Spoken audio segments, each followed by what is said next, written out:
Hi there. Welcome to the From Lab to Launch podcast by Qualio, where we share inspiring stories from the people on the front lines of life sciences. Tune in and leave inspired to bring your life-saving products to the world.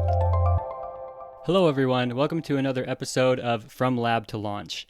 Today, we're excited to have Mr. Assaf Barnea, who's the CEO of Sanara Ventures, join the show. Sanara Ventures is a healthcare innovation fund backed by Phillips and Teva Pharmaceuticals, investing in digital health and medical device technologies. Assaf offers his insight and outlook into bioconvergence in the future from his experience at Sanara, investing in early-stage digital health and bioconvergence companies.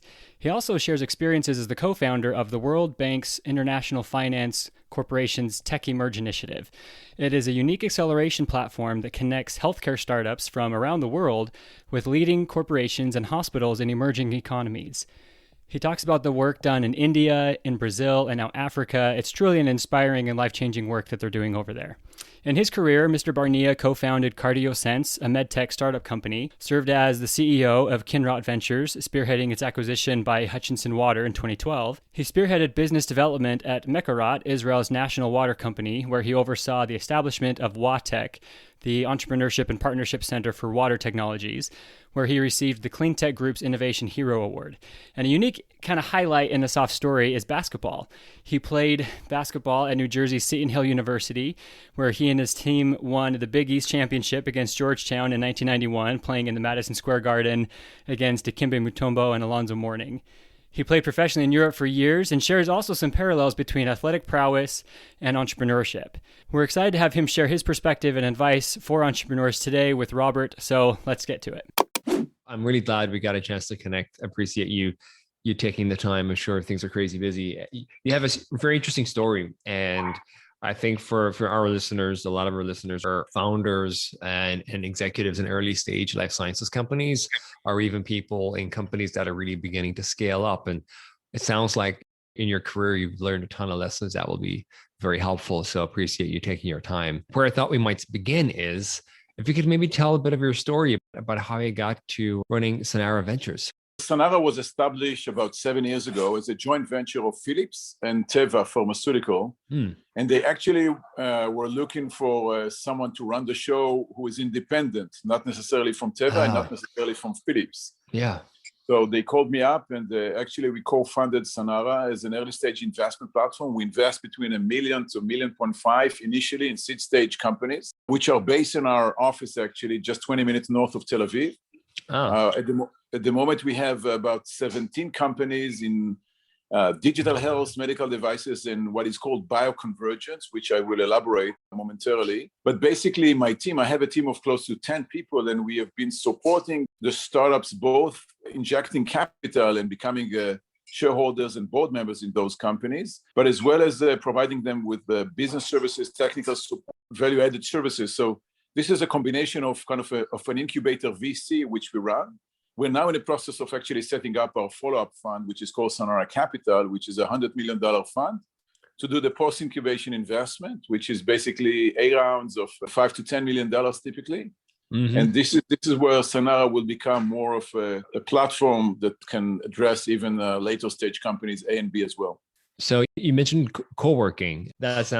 It sounds like the way you described this, like an incubator. Is that how you described the early point? Well, it's a VC incubator, and we also have a franchise from the Israel Innovation Authority, the government. So this is part of the incubator component, whereby the company is under this idea, which is quite a known program out of Israel for the last 30 years, those VC incubators that the companies reside in the same place. There's a knowledge sharing component, which is related to that. Definitely working with my team about who to talk to, what would be the milestones for every stage of the development. So it could be supporting companies on the digital health side and telemedicine on one side, or on the other on immunotherapy for cancer. Mm-hmm. And as such, we've also built quite an impressive, I would say, an advisory board, a global advisory board that supports those companies through my teams. And those expertise may come from all the way from Scripps in San Diego to Mayo Clinic to Henry Ford and other hospitals which we work closely with in Europe, in Asia. So this is part of the support, the second layer support. Yeah. And tell me about bioconvergence. I know it sounds like something that's important to you. It's something that we care a lot about. Maybe you can tell me how you describe that. Sure. Honestly, when the government of Israel, the Innovation Authority, came up with the word bioconvergence about a year and a half ago, everybody raised their heads and said, what the hell? Sorry for saying, what the hell is it? But honestly, this is actually the convergence of biology into something else. This is a biology being engineered, if you will, with software, or combine or converge with software, or converge with material science, on converging biology and physics, on biology and chemistry. Yeah. Now we know that biology is a more complicated area than the others. And as such, we see that in the Israeli government as well, as the ability to come up with truly disruptive technologies, with in-depth science that was developed or has gone under research in the academy for 6, 7, 8 years.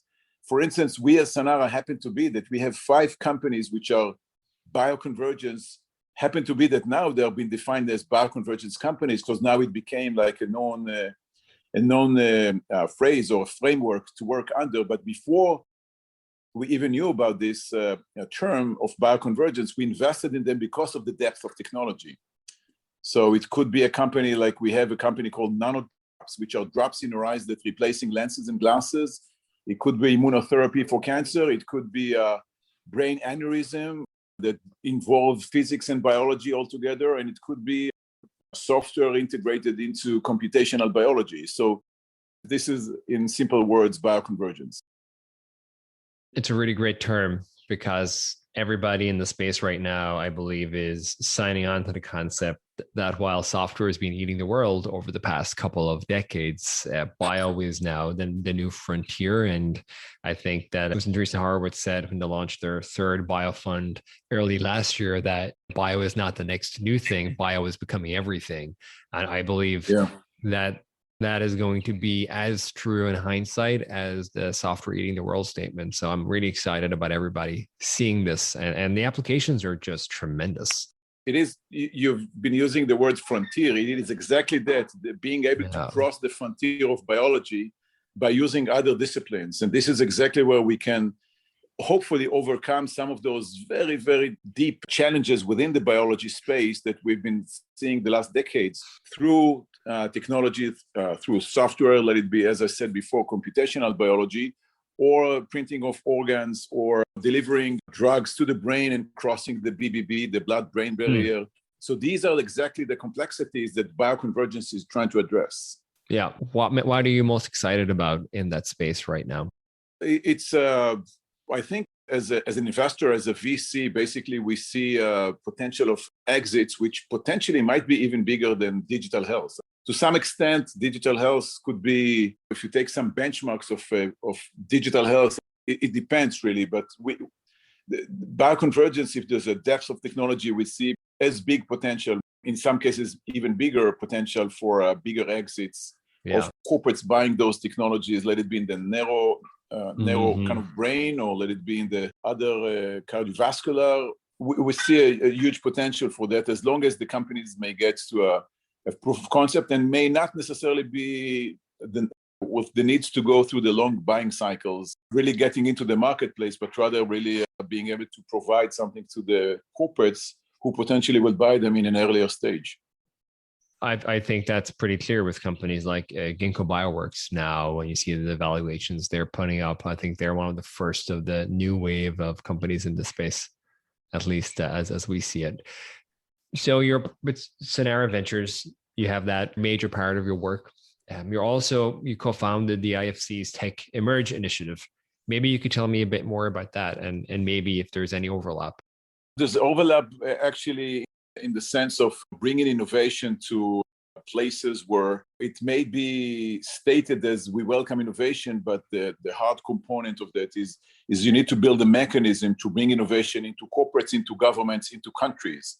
So the Tech Emerge actually, we led a few folks from the IFC, from the venture capital team of the IFC, the International Finance Corporation, and mostly a colleague and a friend of mine named Rusgar Barisik and myself, who flew all the way down to India initially, and actually set the concept of validating new medical technologies which are needed, let it be cervical cancer in India, which is the number one cause of death for women in India, probably the largest worldwide, because women simply do not come back for the PAPs and the test because of the distances and others. So actually, we started that tech emerge in India with hospitals that have been working with the World Bank, such as Apollo, Fortis, Max, and the World Bank is supporting them.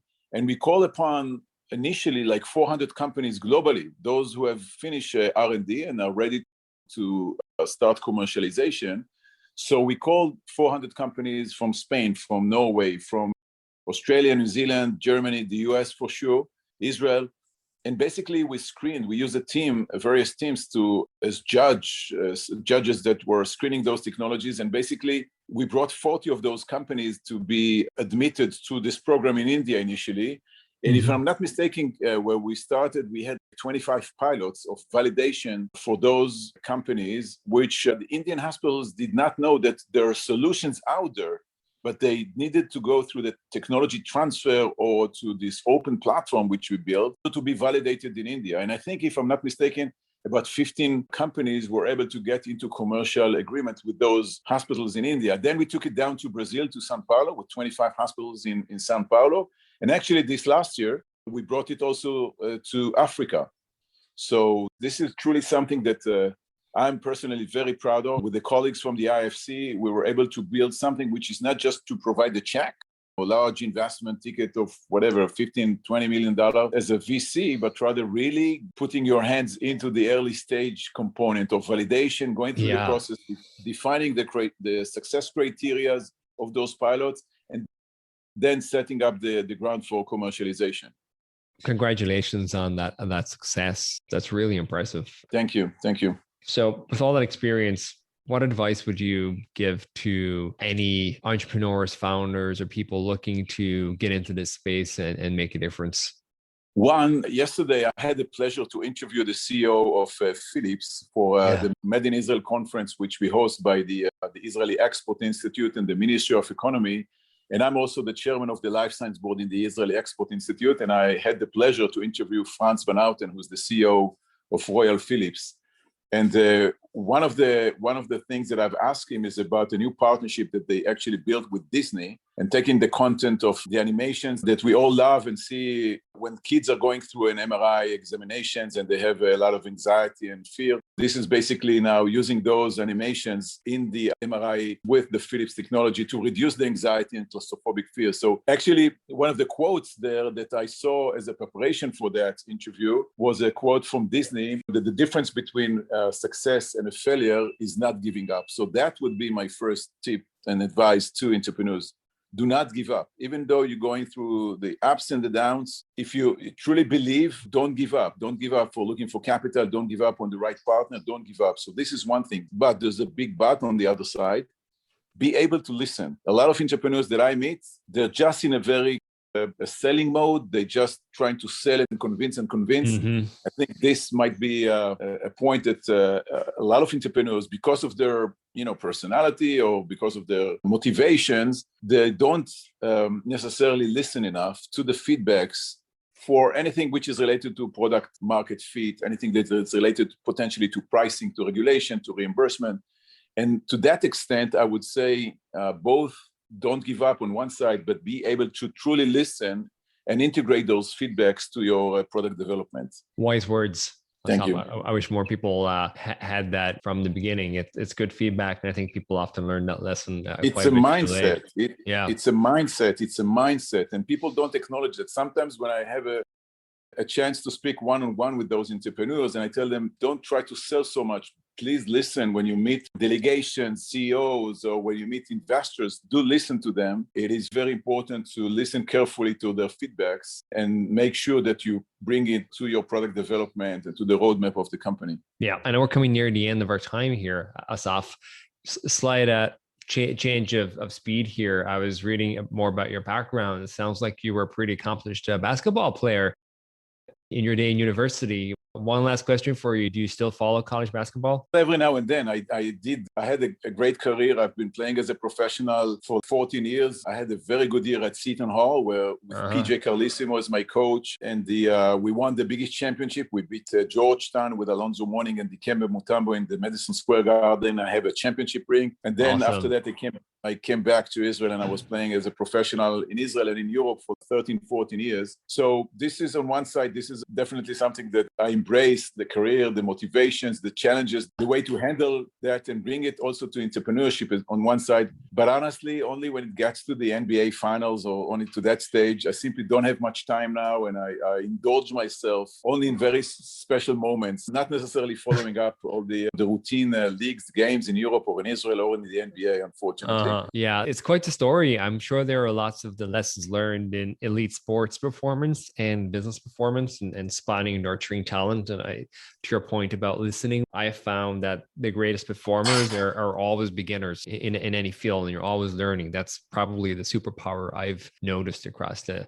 most accomplished people I've had the pleasure to meet. Yeah, I agree. And it's a teamwork. This is the only one.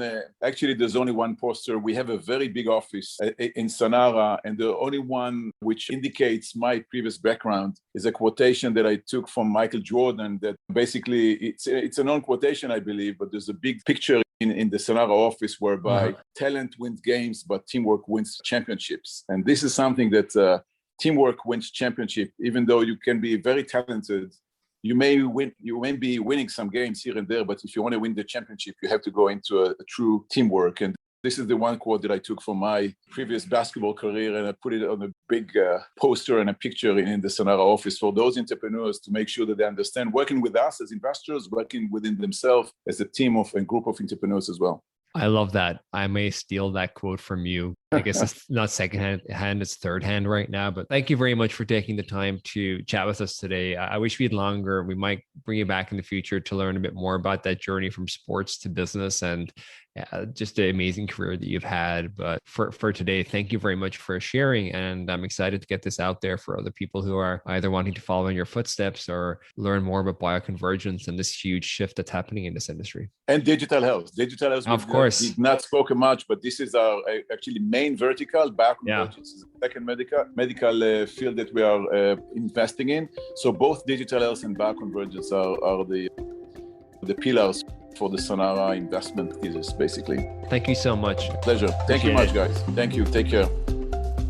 Thank you for listening to this week's episode of From Lab to Launch, brought to you by Qualio.